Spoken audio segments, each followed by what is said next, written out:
did in the 80s.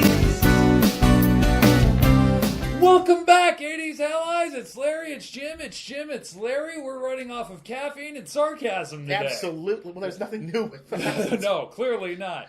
No, we, if I look a little disheveled, it's because I had a great night last night.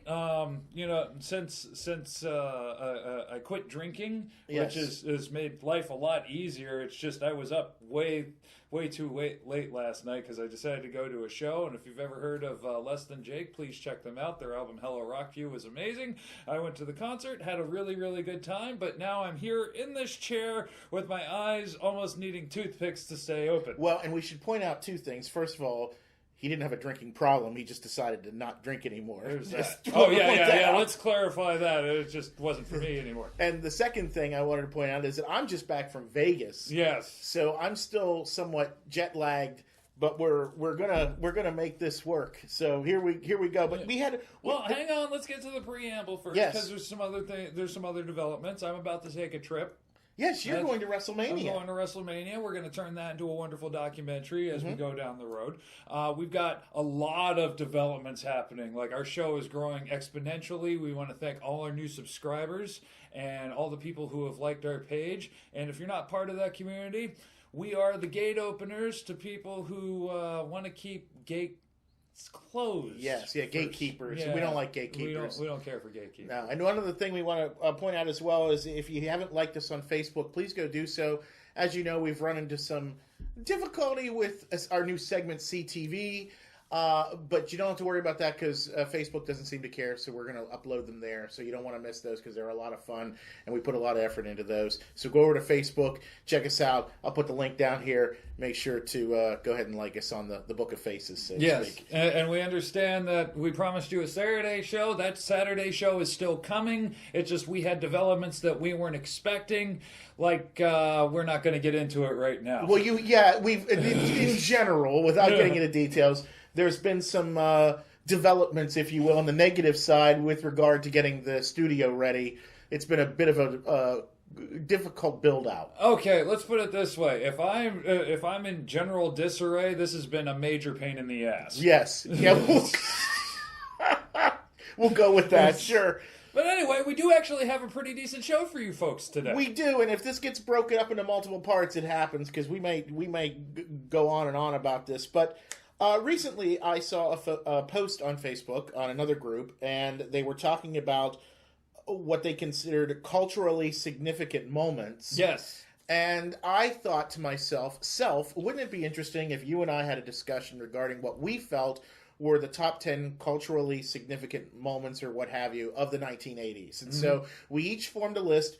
We have not looked at each other's lists at all. We have no idea what the other is about to say. So we're going to go over it and discuss it, and we're going to have a good time and culturally significant moments of the 1980s. Larry, would you like to go first with one of yours? Absolutely. And now we both understood that there's going to be some, because we have not looked at each other's list, there are going to be some items on the list that we probably agreed on, and that'll eventually make the master list. So Yes. once we're finished going over our list, our master list will be what we determined, and it won't be the top 10. It'll probably be something like the top 14 or something. Yes. And that's not even considering that is the top. These are just the ones that we... Right. And if you, while we're going over this, think of something that we missed, do the thing. do the thing. Do the It's thing. down there. By all means, comment. We're interested in hearing your thoughts and so on and so forth. And then have a nice conversation with everybody in the comments instead of going, "Wah, blah, blah, blah." Yeah, don't gatekeep. Just have a reasonably positive discourse, Yes. if you will. Yes. All right. So the first thing that I came up with, the first thing on my list, the cell phone. Now, this is interesting because the first thing on my list includes cell phones. I kind of went overview. Okay. And I said the technology boom. Now, I realize that's not a moment, but more of a combination of other moments, but I felt that I wasn't sure how to list that. Well, because there's a number of things underneath that. There's a lot of things in the technology boom, and I agree with you, like the 80s was big on technology, but there are a lot of individual pieces and parts involving Hurdles. hurdles Yes. that go along with the technology piece. And the reason why I stuck with the cell phone is without the cell phone being introduced in the 1980s, we wouldn't have the cell phones we have today and the capabilities of what that signal actually provides as far as understanding how the internet, because that leads to another topic. Having that cell phone and the cell phone towers opened up knowledge and communication in ways that had not been fathomed before. Well, absolutely, and so because again we had a list of 10 we were supposed to come up with, so because it might expand, I'm definitely willing to open this up and say cell phones is its own thing. The big thing, I used to work in the telecommunications industry. So did I. And so, isn't that weird? Yeah. So what I can tell you is that one of the major discussions that was had, I want to say the mid to late 90s, was the fact that at that time cell phones were still, I don't want to say in their infancy, but they weren't anywhere near what they are today. Right. And one of the discussions was that we were having at the telco was ultimately that the goal of the cellular thing was to change the way we communicate in the sense of we will no longer be calling place to place, but rather person to person. Right. That was the major thought among, say, AT&T, MCI, Sprint. These companies, some of them are no longer around anymore, but nevertheless, that was the major talk at the time, was that the ultimate goal was the removal of place to place, but rather person to person. And I think we've pretty well achieved that at this point. Yeah, and to give you a small an example of what I'm talking about, this is one of the more modern cell phones. I mean, you can make phone calls on it, but it also opens up, and now you've got like a big giant screen and whatnot. Yeah. So the evolution of the cell phone in its own right, not only just its capabilities, is far and vast. What you know, the thing about that I find so interesting is that it reminds me very much these days of what a tricorder was. Yes. On Star Trek, whether it be the old series or Next Gen or whatever. But the thing, you open it up and it has all these different things that it can do, and we were pretty well there. Whereas originally, flip phones reminded you of Captain Kirk there with just the communicator. How that has expanded. It's now a wireless device as opposed to a wireless phone. No. So, yeah, the cell phone definitely, without that start in the 80s, would not be where it is today. Yeah, and just to make reference, since we're on this, and before we move on, if somebody pulls one of these out at a concert, feel free just to knock it out of their hands. Yeah, experience the show, people. Just knock it out of it. There's no reason why anybody needs to film a song or two that you're never going to watch again, and nobody can tell what the hell the music is. So enjoy the experience. Please put these in your pocket, and only take them out when you're going poop. Okay. You need something to look at? I think I'll move on with one of mine, because I don't think poo was a culturally significant moment. Poo is always because we've been dealing with poo for eons. Well, there's that. I'm going to stay in the technology area. Okay. The rise of the personal computer. Yes, I have that on my list. Yeah. Yes, the personal computer. I totally agree with you on that. I remember. You gonna borrow that? Yeah, my first exposure to a computer was a TRS-80 at school. And my elementary school was sort of ahead of the curve, so to speak, and they actually had a computer lab that had all these in it. And there was a book that was so big and about so thick, and we would have a class, so to speak, where we would learn to do certain things. And of course, at that time, you were putting in code, basically. I mean, they didn't do anything. There was no Windows or anything like that. And then eventually at home, we had a VIC-20, which...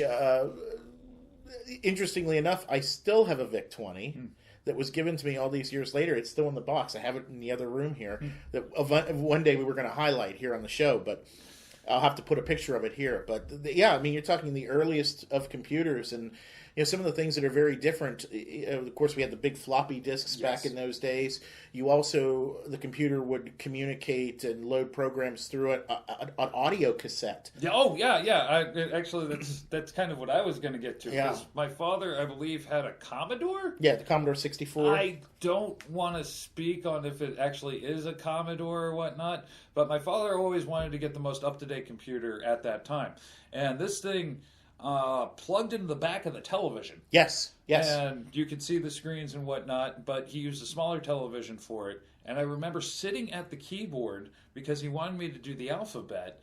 And I would sit there, find the A, find the B, find the C, because I was not used to the actual computer. And that kept me busy for at least an hour, just trying. And I think that was his plan, was like just sit him in front of the computer and then you go and do something else. It's really the earliest version of learning to type, which, of course, your father, thinking ahead, realized that you would need that skill.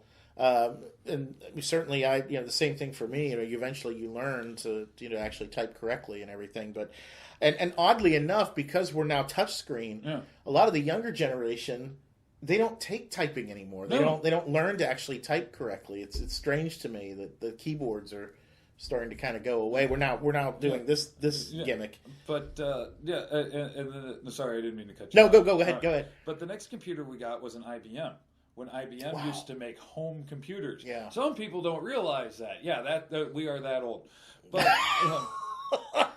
it's true. But I remember the significance of that because he also had one of those, what are they called? DATs, the old printer that would go... Oh, the dot matrix. Yeah. Yes. And the spools of paper that used to come off of that thing. And I remember significantly, he bought this computer in the United States and then mailed it to himself when we were moving to Germany so he could have his computer. Yeah.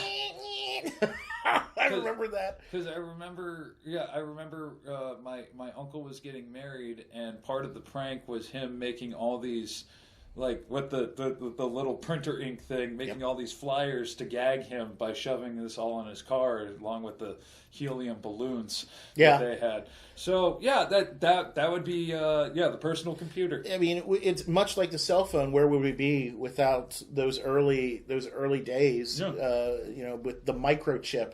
Really, I don't have that listed on here, but it's just occurring to me that the microchip is something I don't know exactly what date that starts. I imagine that might be the 70s, but I could be wrong there. But just what's happened as a result of PCs and how far we've come. Yep. That we just. Wow, what a change. Well, go move on. Next on your list there. All right, next, we're going to stay in the technology realm for right now. Okay. Because the next thing on my list, the internet. Yeah, that is absolutely on my list as well. I had it under the tech boom list there. Yeah, because I went... my list went tech boom, significant, tech boom, because there's no denying that technology got its grassroots.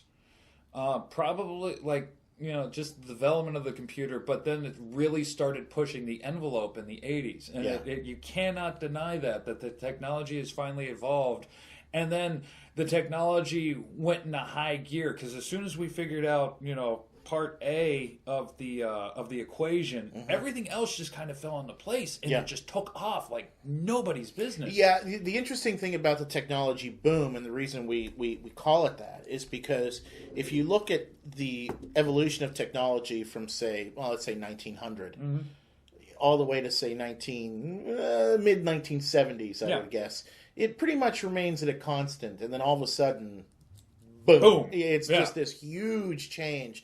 And we just move so quickly. And as a matter of fact, some of the things I'm sure we'll talk about on the list here, at least technology related, it was moving so fast at one point that by the time it came out for the masses, it was already ancient. Yeah, it was. And it remained that way for quite some time. Well, we're doing it right now. The phone that I have came out like a year or two ago, and they've already surpassed it with something bigger, better, and brighter. Well, the only thing I would say is, though, in terms of that, it's not necessarily new technology, but rather perfecting the technology they have. Okay. Whereas for a while there, we were on this massive boom. I think we've sort of plateaued. We have some new stuff come out, but it's not near at the pace. I'll give you an example, okay? Because I worked in the recent telco industry. Yeah. Okay. We were the I'm not going to give you the company because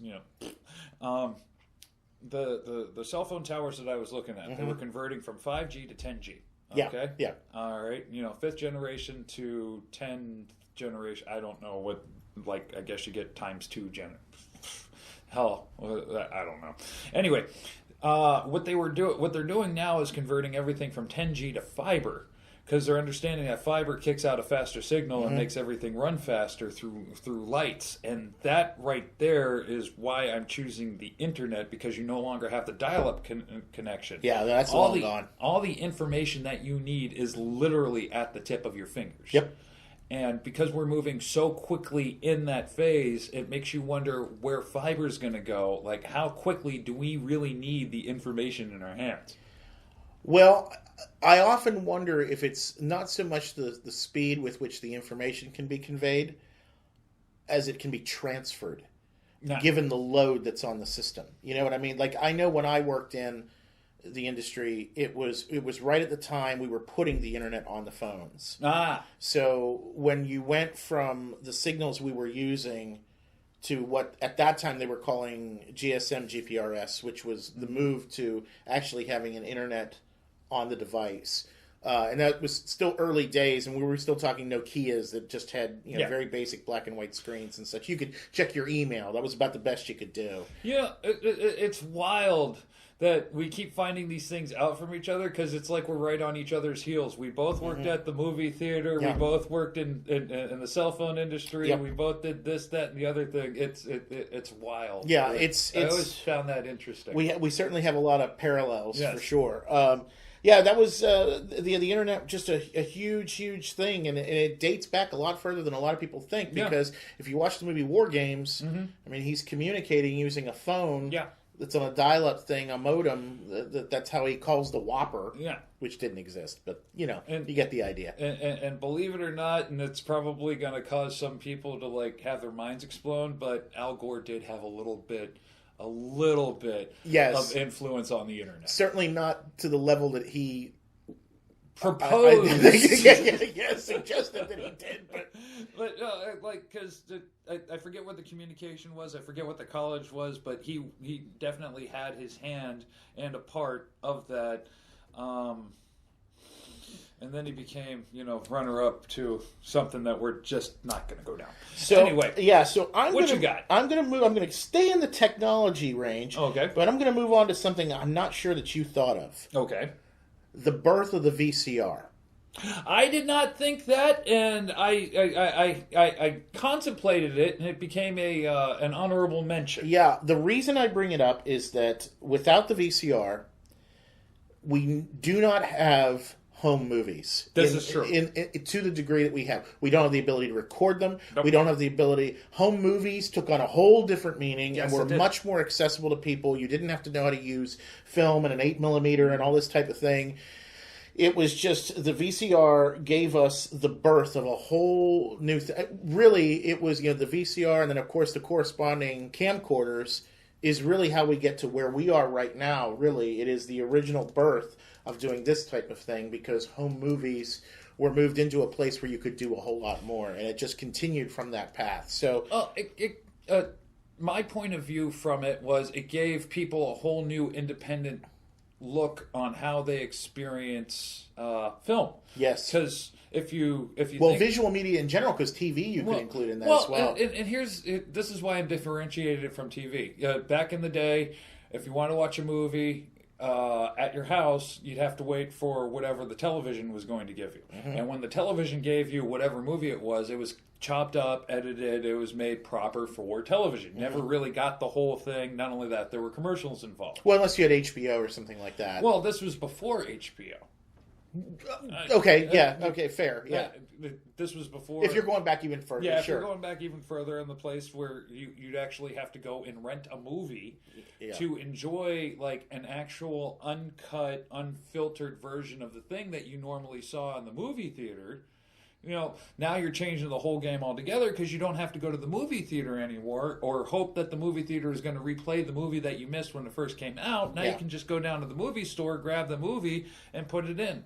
It also opened up the venue for, much like shows like this, where you don't have the budget to go into the movie theater, and now it's a direct release home video, and there's some really interesting movies that came out, really interesting. And the birth of the B movie wasn't that old, but now the B movie could flourish. And in the video and store. Really, as much as this is not our normal vein of topic, you cannot mention this and not talk about the adult film industry. I was wondering when we were bringing that up. Because ultimately, that is what took it out of a seedy movie theater, say in Times Square, and made it accessible to the general public. Yeah. Because you no longer had to feel embarrassed to go someplace and go into a building. They could have it in the privacy of their own home. Yeah. So it's as controversial as the subject may be, it warrants mentioning here if you're talking about cultural significance.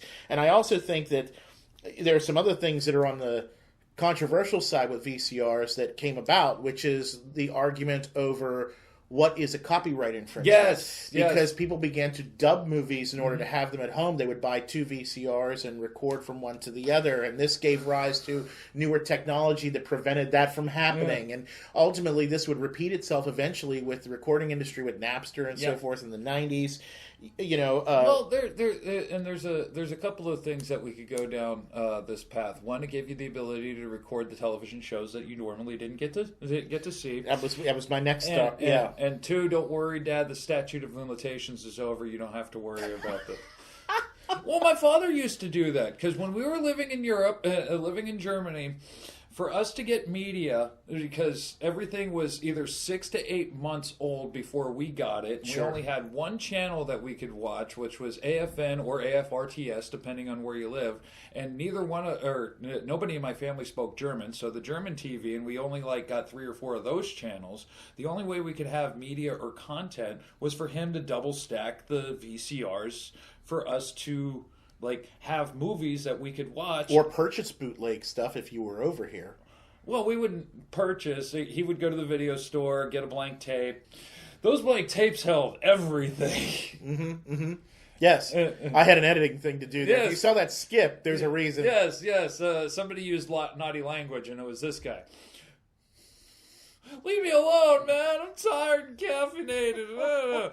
But if you remember those super long play tapes that would hold 12, 15, 18,000 hours of content. They were pretty crazy. And of course, the longer you stretched it out, the worse the quality was. And gosh, that's a huge one. The VCR changes a lot. One of the other major things that it changes is the way in which television happened, because up until that point, the Nielsen ratings, which basically was checking on how many people were watching the broadcast, that altered because now people could record it and watch it later. And that, to this day, has been a major problem for the television industry, is trying to keep track of those types of demographics in order to sell advertising. Yes. And they had the same argument then when streaming services came up and so on and so forth. So yeah, over the years, that it all starts with that birth of the VCR and how much it's changed the media industry. Yeah, and just think about it. If you had a VCR tape, it would not be uncommon to see Alien, Looney Tunes cartoons, and then somebody's baptism. Yes. If you think about it. And if you dug into your father's VHS tapes and you saw one that didn't have a label, you're better off not to look at it. Yeah, no, especially no, and we aren't going to go down that road. No. All right.